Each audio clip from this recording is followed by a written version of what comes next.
Сейчас подождем, набегут люди.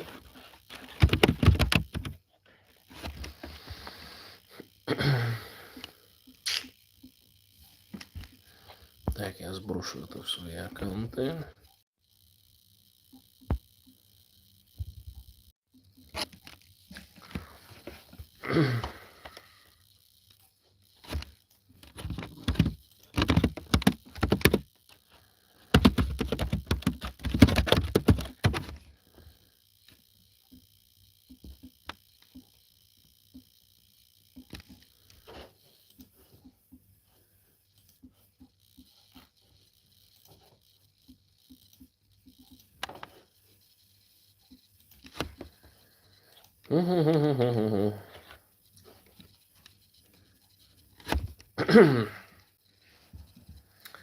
Ну, вопрос там простой. Сейчас, подождите, я чайку наготовлю себе.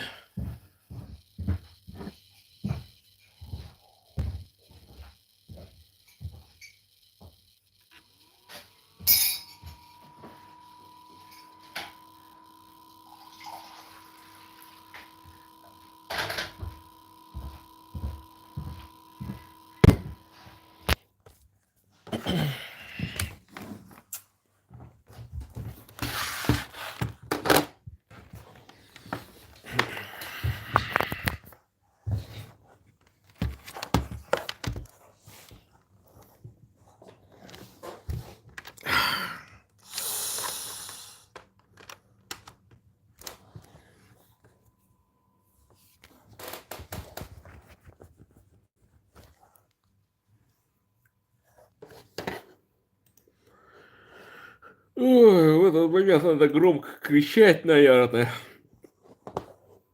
Что тут у меня выскочило?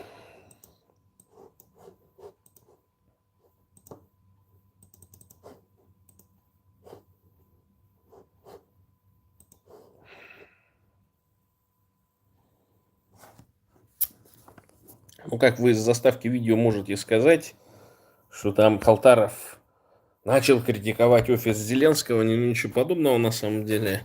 Никто офис Зеленского или самого Зеленского не критикует, просто вот, ну, посмотрите, давайте посмотрим по тому, что говорит Трамп. Да? Ну, можно хоть сколько там смеяться, аутист, дурачок, там, подыгрывает Путину, там, агент Краснов и все прочее. Ну, это же бред тотальный. Там вот эта шпиономания начинается, развитие вот этих всяких теорий заговора и так далее. Это все полнейшая чушь. Фишка такая, то есть Трамп, он пытался подловить Путина и дать Зеленскому шанс на то, чтобы, в общем-то, ничего не пообещав, Зеленский должен дать козырь в переговорах Трампу. На чем вот политика последних там 3 лет Украины жижется? Украина, согласно Будапештскому меморандуму, соглашению, значит, должна быть в границах 91 года. Это с Крымом, со всей вот этой вот мракобесии, так называемой, Новороссии там и так далее. Да? То есть они должны быть вот в том состоянии, в котором были на момент 91 года. Логика соглашения, она понятная была. Значит, Америка, вот эти вот внедренные, так скажем, специалисты этой холодной войны, они посчитали, что ни Казахстан, ни, значит, Белоруссия, ни Украина в условиях дефицита бюджета, огромного населения и так далее, они не смогут удержать вот ядерный потенциал. То есть для того, чтобы его обновлять постоянно и так далее. То есть их напугала эта катастрофа, которая случилась в Чернобыле в 1986 году, да, когда там реактор взорвали. Исключительно значит, хотели там герои себе Советского Союза, значит, получить. Что там? Господи, порохоботы на меня налетели, короче. И поэтому, когда совок развалился и там впитал в себя 50 миллиардов помощи от USAID, масло, там вот эти окорочка и все прочее, которое населению, кстати, вот эта преступная воровская власть продавала на самом деле. есть американцы, я более чем уверен, всерьез до сих пор уверены, что эти 50 миллиардов там, значит, накупленных всяких товаров американского сельхозпроизводства, они там раздавались людям бесплатно. Ничего подобного. Там, и за ваучеры меняли, и за все прочее. Там сколько этого воровства было, ужас. Сколько империй было построено торговых за счет торговли вот этим как раз, вот этими продуктами, да. И тут вот вопрос стоял, а могла ли Рашка акцептировать все эти ядерные боеголовки? Но, по-видимому, судя по всему, расчеты вот этих американских, значит, специалистов, они рассчитывались на то, что главное все это, весь ядерный потенциал Советского Союза передать России, вот эти все прочие shithole countries, так называемые, по типу Украины, Белоруссии, Казахстана, лишить этого потенциала под любым вопросом. То есть любое соглашение, то есть готовы, главное, подписать с опломбом, естественно, там вот этот фонд USAID, который фактически... И Трамп отменил его. Почему? По той простой причине, что в 70 каком-то году там ввели правило, что Америка не имеет, то есть до этого года, до 71 года, американские чиновники, американское правительство могло заехать и просто сказать, мы тебе даем взятку, лично тебе, какому-нибудь там императору, какому-нибудь падишаху, какому-нибудь генералу, и это была гарантия правительства Соединенных Штатов Америки. То есть они давали взятку. Это нормальная практика для американцев была, но вот вдруг, значит, как-то стало некомфортно, что американское правительство может иностранным чиновникам давать взятки. И вот они учредили этот, значит, USAID, которая под видом гуманитарной помощи, там вот эти смешные расходы, там 50 миллионов презервативов где-то там распространяли в Иордании или еще где-то. То есть это просто на это списали. Ну, давайте не будем смеяться. Это... Вот была статья какая-то расходов, там, какая-то там безумная идея какого-нибудь левацкого шизофреника, что мы там раздадим, там количество этих якобы снизится распространение СПИДа там или еще что-нибудь так далее. А зачем вы даете деньги на разработку лекарств против СПИДа, если вы там занимаетесь раздачей в тех странах, где, в общем-то, не так сильно распространена внебрачная половая связь, значит, распространяете какие-то презервативы или еще прочее. Ну, то есть это чушь полнейшая. Просто списали, дали взятку, это нормальная тема абсолютно. И вот этот фонд, он и до сих пор вот занимался в странах Центральной Азии, очень активное участие там применяет в той же Украине, там говорят, что куча каких-то там проектов посыпалась и так далее. Но это не просто взятка, это еще так называемая мягкая сила приезжает. Там, значит, американские профессора начинают вот этих аборигенов обучать демократии, там, естественно, весь этот левацкий хор, это все деколонизация, там все прочее, то есть, ну и они ждут, естественно, ответной реакции, когда там возникают какие-то персонажи, там начинают говорить, вот, да мы за деколонизацию, да, вот именно такую, которую американские профессора нам говорят, мы не за африканскую деколонизацию, ну как это должно быть, или какую-нибудь индийскую деколонизацию, или китайскую, или индонезийскую, когда там колонизаторов просто ставили. Ну, не отдаешь землю, да и нет у тебя, и все, и вычеркивают тебя из истории. Вот такая должна быть деколонизация. А когда там, ну, извините, колонизаторы, как в Южной Африке, остаются при своих, действительно там происходят эксцессы. Вот в Южной Африке отъем земли у этих, которые, значит, похитили землю, там распилили в период своего могущества, а потом, ну, сидят, в общем-то, этих же нанимают работяг, короче, ну и а работяги, с другой стороны, думают, так это же наша земля-то, это же не этих, которые там где-то откуда-то на парашютике из Европы высадились, там, значит, создали апартеид, мы долго в этом апартеиде жили, и правильно там все происходит. Сейчас, правда, этот дурачок там решил за каким-то чертом всех этих буров, евробуров из Южной Африки, значит, там в Америку переселить. А что толку-то в Америке? Земля вся частная. У кого они эту землю, во-первых, купят, а во-вторых, на что купят? Тоже мало понятно. И вот здесь, вот во всей вот этой системе возникает у Трампа такая идея, как бы, а давайте вот эту редкую землю, значит, которая есть в Украине, причем кто это, какие исследования это были, на какие геологические исследования ссылаются, кто там определил. Говорят, ну, чуть ли не огромнейшие запасы и так далее. Я помню, моя знакомая из Бурятии, она там посчитала свинцово-оловянное, по-моему, некое месторождение в Бурятии есть. Она посчитала, что там запасов по современным оценкам что-то там на 146 триллионов долларов, короче. Я говорю, да не может быть. Она говорит, ну да, вот методика там стандартная, значит. Я говорю, да я не верю, короче. Я говорю, если ты начнешь хотя бы в промышленном масштабе добывать и разрабатывать это месторождение, цена-то упадет. Вы же должны как бы не просто линейно ее вывести или по какому-то графику. То есть вы должны понимать, как рынок отреагирует на запуск вот этого крупнейшего месторождения, да? Которая, кстати, не дает развиваться закон о защите Байкала. Вот почему они хотят отменить, потому что этот закон о защите Байкала не дает и вольфрамо-молибденовые руды там добывать, и так уже одну реку Джиду убили, там страшная онкология в этих, значит, в Закаменском районе, так еще если вот это распечатают месторождение, так вообще привет будет. И ладно бы все эти расчеты, ну, как-то каким-то образом подтверждались, но, как оказывается, большая часть вот этих месторождений, она находится как раз вот Юзовка, Донбасс, вот это, значит, Запорожская область и так далее. То есть в самой центрально-коренной Украине этих месторождений нет, они вот там, на востоке.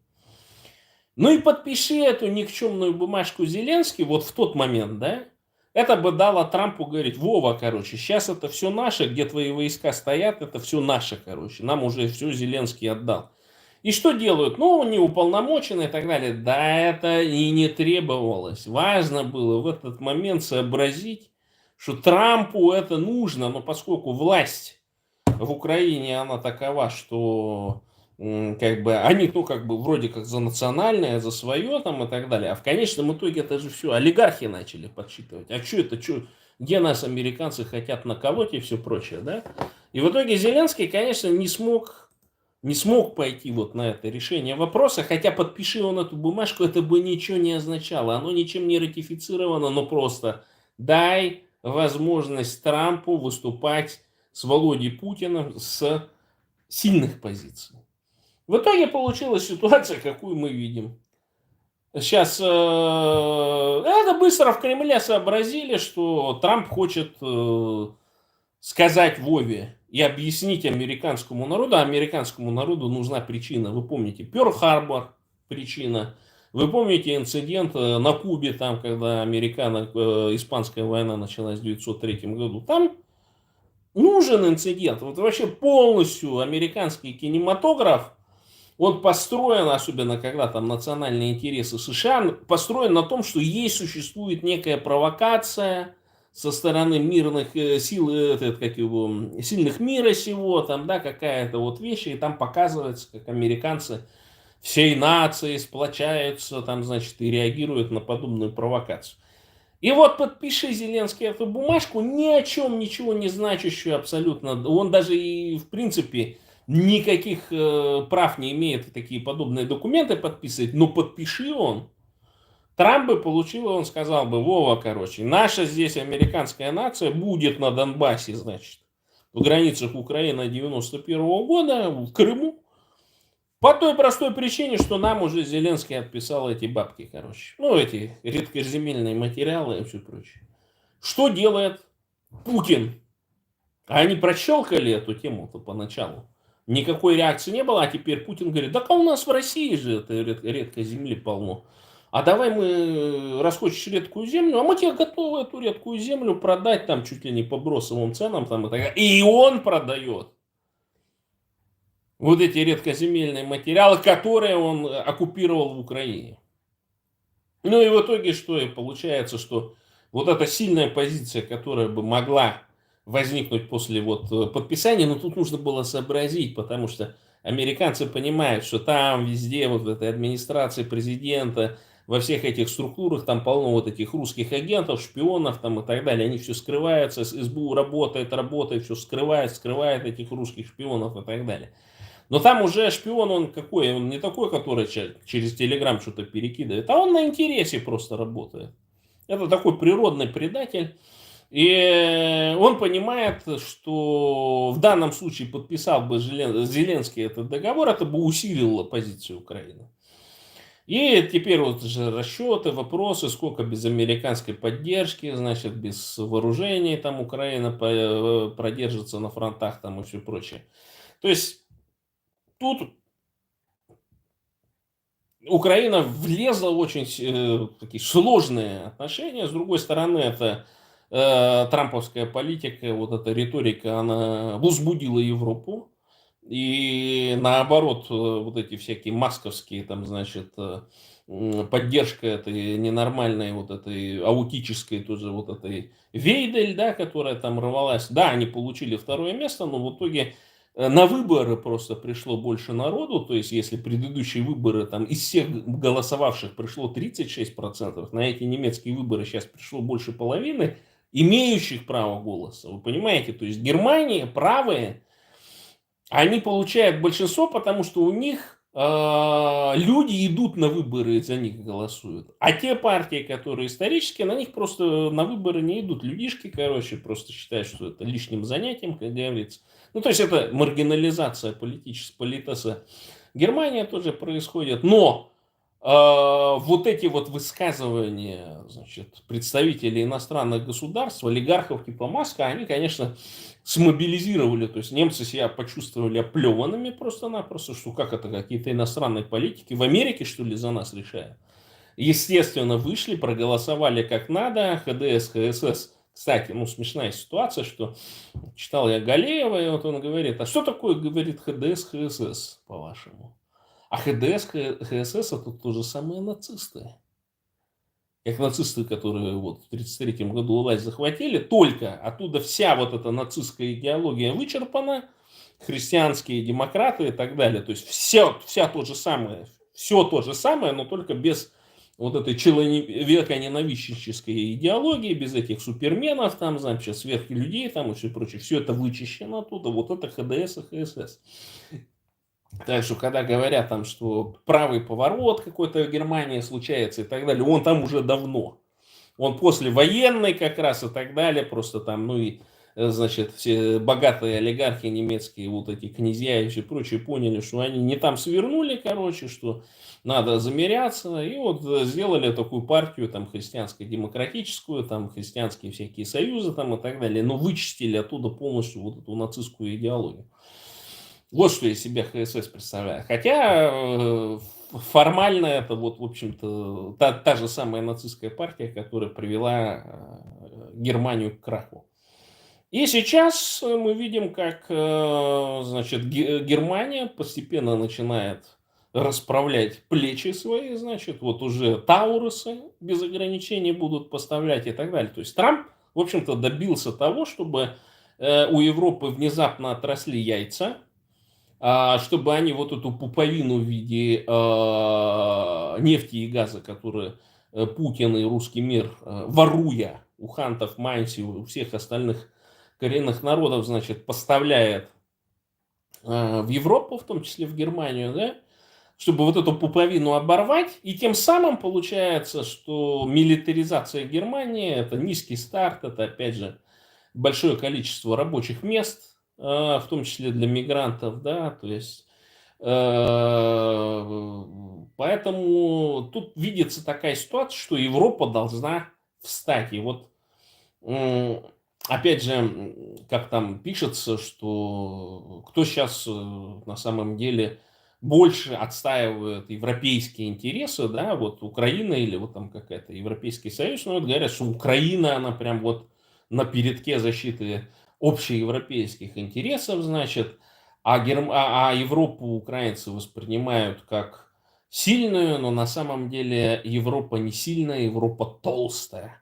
То есть в том плане, что даже после, несмотря на вот разорение после Второй мировой войны, да, Европа, она скопила в себе огромное количество ресурсов, и как Кощей над этим златом чахнет фактически, да, то есть в этом отношении Соединенные Штаты Америки более мобильные, с другой стороны, вот эта вот имперская, изоляционистская, так скажем, политика Трампа, когда он говорит, Канаду заберем, там, Гренландию заберем, она же ведь тоже бардак навела по всему миру, что, а мало ли, вдруг вот этот, это же не какой-то то есть экспансия какая-то Соединенных Штатов. То есть это старая древняя теория, там, доктрина Монро о невмешательстве, значит, в дела европейские.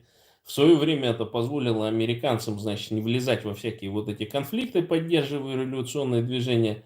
С одной стороны. С другой стороны, это позволило потреблять огромное количество всех этих недовольных, значит, да, то есть приток мигрантов из Европы, причем европейские мигранты, они были не самыми последними, это не какое-то отребье быдло или там каторжане какие-то, которых высылали, скажем, в Австралию, это были высокообразованные люди, self-made так называемые, да, бизнесмены, которые в Америку, вот традиционалистскую, такую достаточно христианскую, принесли вот эту нотку предпринимательства, нотку инноваций и так далее. То есть фактически то, что сейчас вот Америка там начинает какие-то внутренние свои преобразования, ну, они связаны с тем, что она точно так же ожирела, зачахла, вот эта бюрократия бесконечная, вот эти вот сейчас сокращения происходят, там, конечно, полно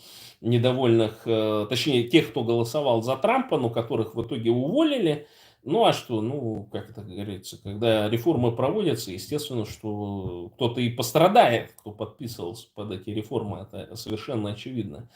И в этом отношении Трамп решает абсолютно чисто внутриамериканские проблемы. То есть он должен показать среднестатистическому реднеку, что такое вот это shithole countries вообще, что оно вообще из себя представляет. Я более чем уверен, что американцы, кроме там 2-3 стран европейских, Францию, Италию, Германию и, значит, Великобританию, больше стран-то не знают там. Для них вот есть такое понятие shithole countries, то есть это какие-то вот эти страны третьего мира, отсталые, где там отсутствует демократия, какое-то вот развитие и так далее. И почему вдруг Трамп бросился Зеленского называть диктатором? С какого-то перепугу. Но фактически, если мы обратимся в, так скажем, историю Древнего Рима, откуда вот это исходит, да, фактически Зеленский диктатор. Но не диктатор, который захватил и узурпировал власть. Он избран народом, избран, значит, сенатом, так скажем, на эти полномочия. Потому что идет война, это же очевидно. В этом отношении риторика того же Трампа, она напоминает просто, ну, констатация фактов. Чисто в классический период, республиканский, еще до имперский период Древнего Рима, да, там вот было, что на период войны избирался диктатор, который подавлял политическую активность и который занимался конкретно хозяйственными делами для того, чтобы вести войну успешно. Не всегда это, правда, у них получалось. В итоге там они в конечном итоге разрушили республику и пришли к, значит, единоличному императорскому управлению. Но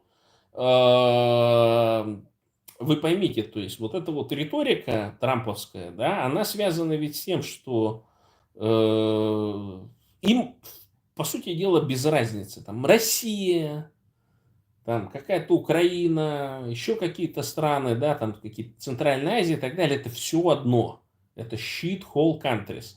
Да, поскольку в советское время Советский Союз в Америке называли Россией, у них есть еще там ностальгия, когда вот это была холодная война, когда Америка жила жирно, просто очень богато, 50-е, 60-е годы. То есть уровень развития Америки тогда, да, качество жизни, качество предоставляемых услуг, номенклатура производимых, значит, продукции, которая в Соединенных Штатах производилась, это, конечно, небо и земля было. Сейчас Америка, она тоже деградировала, внутреннего производства практически нет, в основном это какие-то стратегические отрасли, это микроэлектроника, там, да, то есть то, на чем Америка долгое время создавала, ну, то есть свой капитал, прибавленную стоимость, это ноу-хау. Но сейчас, учитывая, что достаточно большое количество американских фирм, они работают, ну, они стали транснациональными, международными, там, им дешевле, значит, локализовать производство где-то в странах Юго-Восточной Азии и так далее. Они сейчас, конечно, понимают, что при растущей мощи Китая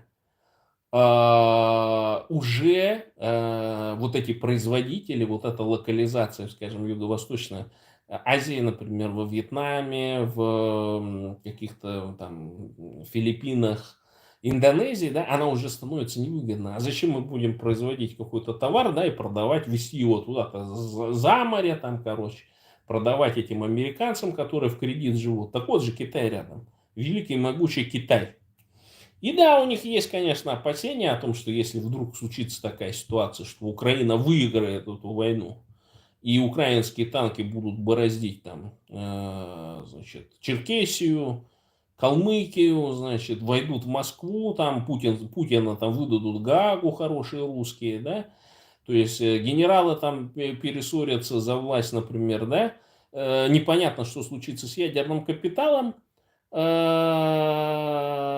и согласно соглашению ШОС, Шанхайской организации сотрудничества, Китай просто введет войска Дальний Восток, Бурятия, Сибирь, Саха и оккупирует все эти территории. И вот у них есть некоторые опасения о том, что значит, в таких сложившихся условиях вдруг Китай сильно усилится.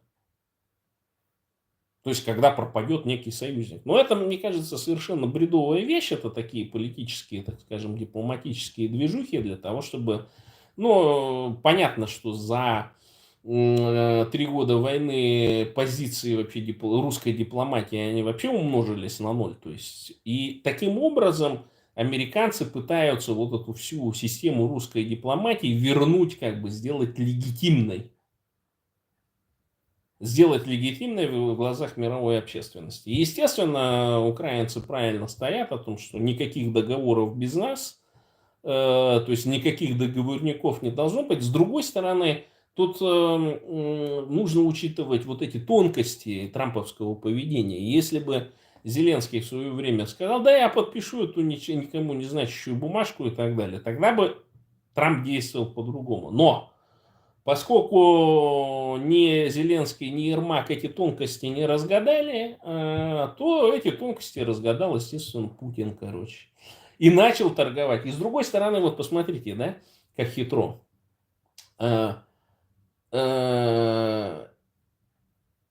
Это такая, ну, вот знаете, как знает, цунг-цванг в шахматах есть такое, да, вот как бы ты ни пошел, ты в такую позицию оказываешься, что ты что-то теряешь, короче, или мат тебе ставят, или ты фигуру какую-то теряешь, но ты вынужден ходить.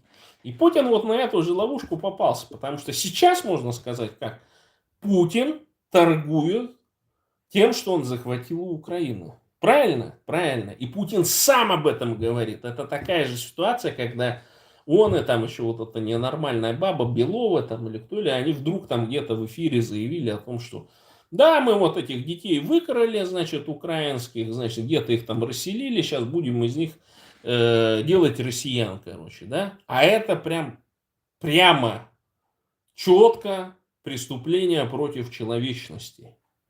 Прямо четко. И он поэтому на него выдан ордер вот этим международным уголовным судом и так далее. То есть, если бы они вот просто этот эфир не провели, или там говорила бы только эта ненормальная баба, а Путин бы в сторонке стоял и там что-то глазами хлопал, и ничего бы по этому поводу не говорил, то тогда бы не было ордера.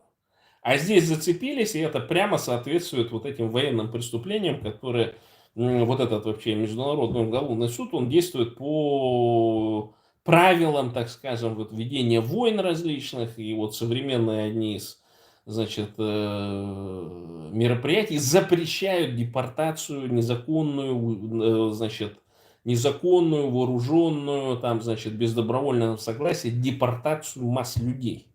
Вот что конкретно произошло. То есть, украв украинских детей, у их родителей, у матерей, у отцов, у законных представителей, например, в виде там украинских детдомов и украинского государства, Путин совершил международное преступление. Поэтому на него выдан ордер. Да? И пытаются этот ордер, я вот на одном мероприятии был, слушал, пытается этот ордер натянуть в том числе и на Лукашенко, потому что эти дети, так скажем, похищенные где-то там, он и признавался, что они отдыхают где-то в белорусских, значит, каких-то лагерях, там, детсадах, еще там что-то прочее. Но там вот человечек говорил, Шрайбман, по-моему, его фамилия, о том, что, ну, это вариант такой, что там может через 10 лет что-то возбудиться, ну, потому что нет прямых доказательств того, что Лукашенко воровал украинских детей. Так, Володька тут что-то пишет. Так, это популярно, знаете, хуже Такера Карлсона. Ну и вот, и ситуация такая, что угадай направление мысли Трампа, Зеленский и Ермак, они бы получили серьезные, то есть Трамп бы получил очень серьезно сказать: Вова, это наше теперь. А Вове что бы делать? Вове пришлось бы убраться с территории. Конституция, не конституция, что-то они там какие-то изменения, законы ввели, они же там сейчас, многие же не представляют, вот украинцы и так далее, что вот эта вся Государственная Дума и так далее, она внесла как бы территорию, захваченную Украины, в Конституцию вот этой Российской Федерации никчемной, в которой эти регионы являются субъектами Российской Федерации. Сейчас они, правда, вот это понятие Российская Федерация начинают уничтожать. То есть, ну, федерация, ладно. Но они начинают вот эту унификацию проводить. Сейчас уже Россия везде фигурирует, поймите. И многие украинцы вот этой тонкости не понимают. Они считают, да, это оккупированные же там и так далее. Но вот посмотрите, они, например, сделали такой шаг, бросили, о том, что соглашение по судоходству в Азовском море, которое существовало как Азовское море, как часть между Украиной, собственно, и часть это, они ее денонсировали, они уничтожили просто это соглашение.